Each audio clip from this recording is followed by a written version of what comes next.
Welcome back, everybody. You can see I took off the old gate here. Today we're going to be building a new 6-foot tall gate with a deadbolt on it, which should be really cool. So let's get started.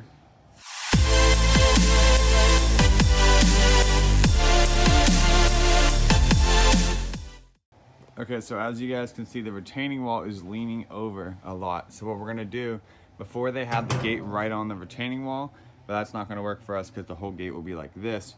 So we're going to put in a new 4x4 post next to the top of this retaining wall. So the post will be right here, and then we'll put a 2x4 on this side. So first thing we got to do here is we need to dig a 1 foot by 1 foot by 2 foot deep hole.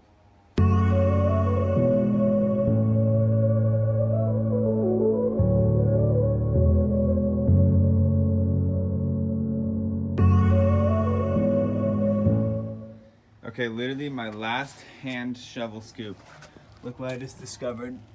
2 buried conduit for electricity right here. So that could be high voltage, that could be just low voltage going to the backyard, but I have no idea. So that's why it's super important always to call 811 and they'll come out, the utility will come out and mark all the underground like utility lines. Now we're gonna take this 3/4 inch gravel and pour it in the bottom of the hole here, just so if any water does kind of like get in there, it will have some room to drain. Okay, I got the 4x4 in the hole here. I'm just test fitting it. I marked here at approximately 6 feet from the top of the slab here, and that's where I'm gonna make the top of the gate be. The reason why using a level is so important is it looks super crooked in comparison to the wall, but the wall is actually what's crooked, right? So we put our thing up against here, and then we can see in between the bounds. And we're actually leaning a little bit towards the wall, which is good because when the gate puts a ton of weight on this, pulling with leverage this way, it's gonna wanna move the post to the right, so it will basically be perfect once we have the gate hanging on there. Alrighty. Dust mask on. These are hard to find in the pandemic. Oh, 90-pound bag of concrete. And mixing in the wheelbarrow.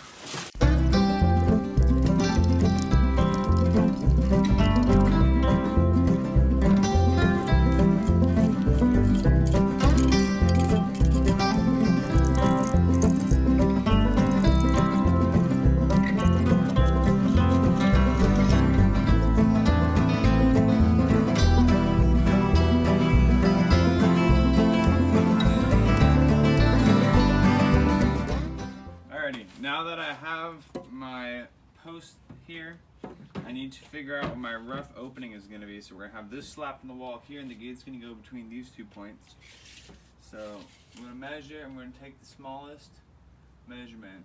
So this is about 44 and a half, and it should be pretty consistent. 44 and a half, 44 and a half, 44 and a half. Okay, so we're gonna take about 1 inch off to leave enough room just for the hinges and everything else to have a little bit of a gap on either side. So we're gonna build this gate to be 43 and a half.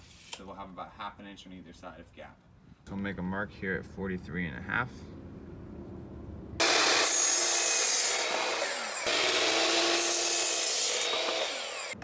Okay, so you're gonna wanna find a nice flat area to build this on. Unfortunately, this is not my house, so this car is in the way and I can't move it, but it's flat enough. So this is the top and bottom rail, and I'm gonna go ahead and notch these out so I can do the pink part, the length part, into those, and then screw it from the top here down.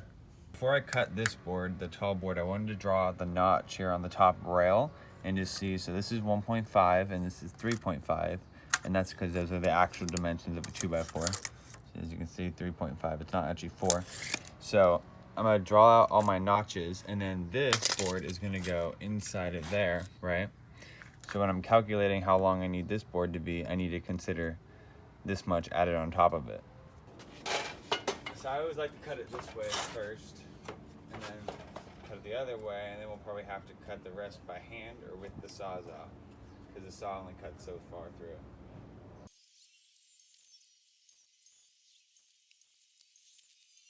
Now to finish off the notches, I got a Sawzall here, crappy Ryobi one.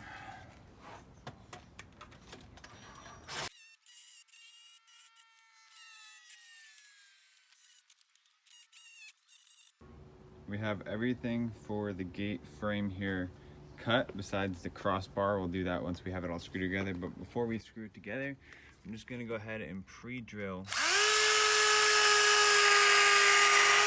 3 holes in the bottom here so the wood doesn't split. Now before we screw this together, we're gonna give it a good little bead of wood glue down the middle here.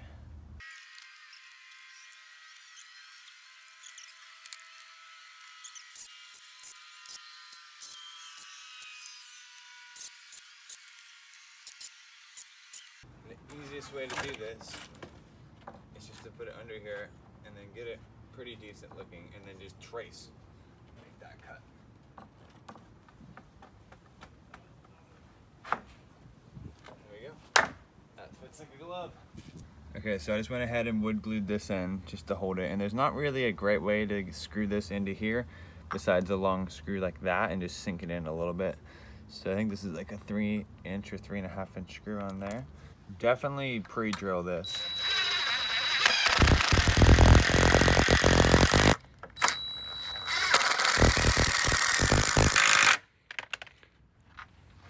We're good. Okay, so before I test fit the gate, I'm gonna put this 2x4 on the wall, just tack in with some screws.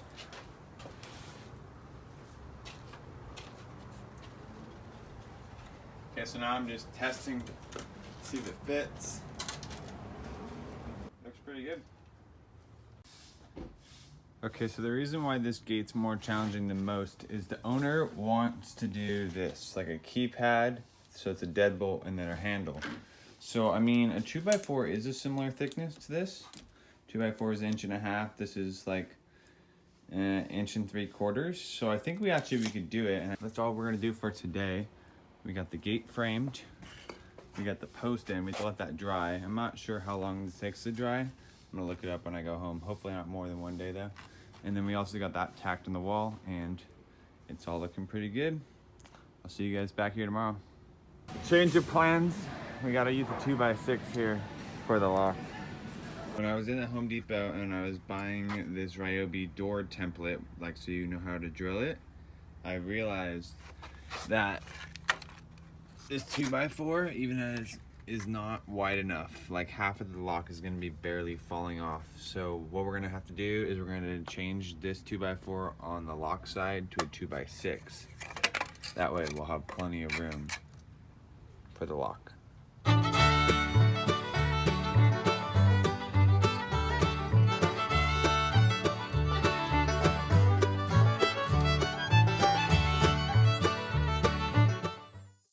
Okay, then we're right back where we should have been yesterday. Now we have a 2x6 on the right hand side for the door handle and a 2x4 on the left for the hinges. And we're gonna go ahead and start to put on the pickets, just starting with the left, working our way to the right. And as you can see on this fence dash gates over here I made, we did a 2x4 spacing on most of it, but they just want on this side gate to be no spacing, so just a picket solid. Go ahead and throw in a bead of wood glue everywhere.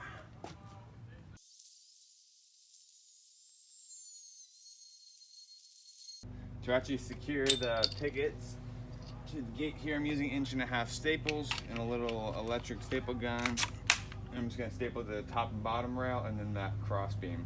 So I'll have to move them all over now I think about it to see where the cross beam is each time.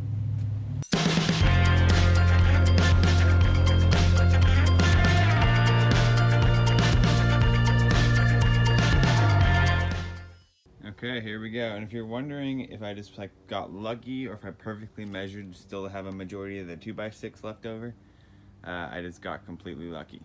Moving on though. Here's our little template. We put it on the door like this, slide it up 38 inches, which is about, seems to be standard on most of the doors they have. So we're gonna do 38. You can do probably 3 feet, which is 36 if you wanted to. And this is gonna be the handle hole. So the way I understand this to work is you can like move some stuff around and then you select your height and then you just actually screw it in here to hold it in place so you can drill your holes.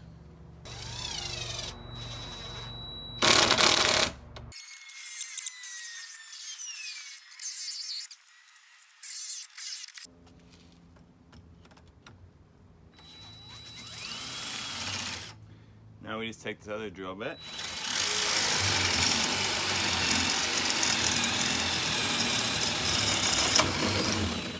Easy as that.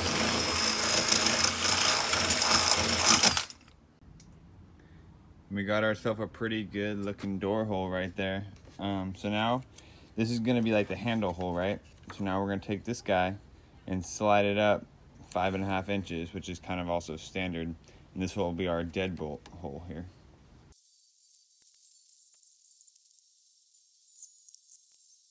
Alrighty, let's give this thing another test fit. Obviously, it'd be really helpful if you had another person to help you do this. But I just put some boards under there for the spacing I want, and I'm just gonna rest it on those. And then once we get it all screwed up, we'll just pull those out. So the perfect spacing in my case is an old hinge and a crowbar. So good luck on that. It's really difficult to determine, and I spent like 30 minutes off camera just thinking about it.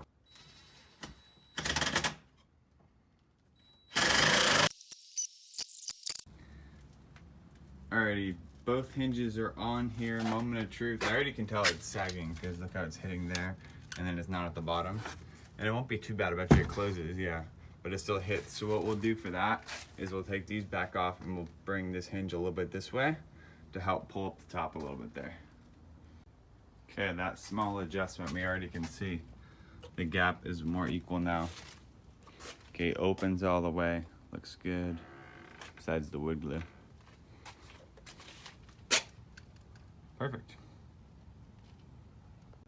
Oh, I got all the pickets on. Okay, let's finish this lock and let's get out of here. Okay, I got another cheap Ryobi tool here. This is like a striker plate. So you stick it in your hole you drilled, right? I think you hit it.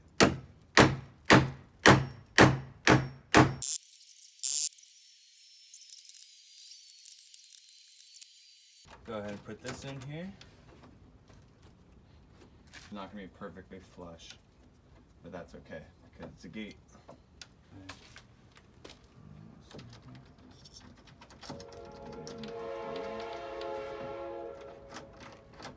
at that, looking good. Hey, it works. Slide that in. Okay. Fits, it hits the back of the hole a little bit, but it fits, that's good.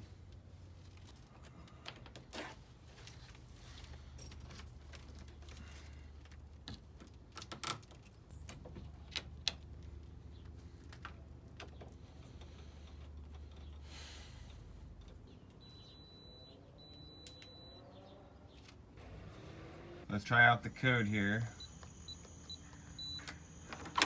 Hey! That's so sick.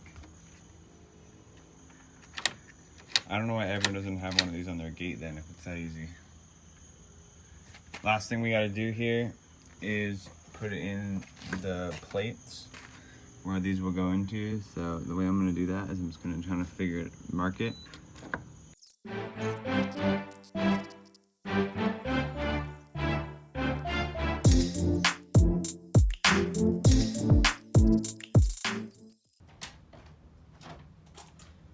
Didn't see you guys there behind my beautiful new gate.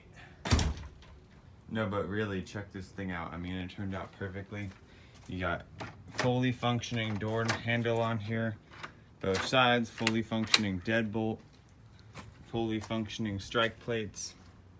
You got a little thing here, so when you close it, it closes perfectly every time. I mean, it's basically just like having a door in your backyard, and it looks great. And most importantly, it's a good privacy screen from the street. And that's what they wanted. So I would give it a 10 out of 10. Thank you guys for watching today's video. I hope you learned something. I hope you like it. If you get a chance, I'd definitely recommend doing it yourself just because it's not very hard. I'm not the best carpenter and it didn't turn out everything perfectly, but at the end you have a great looking result. Make sure you guys smash that like button and throw any suggestions down in the comment section below if you have any, and I'll see you next time.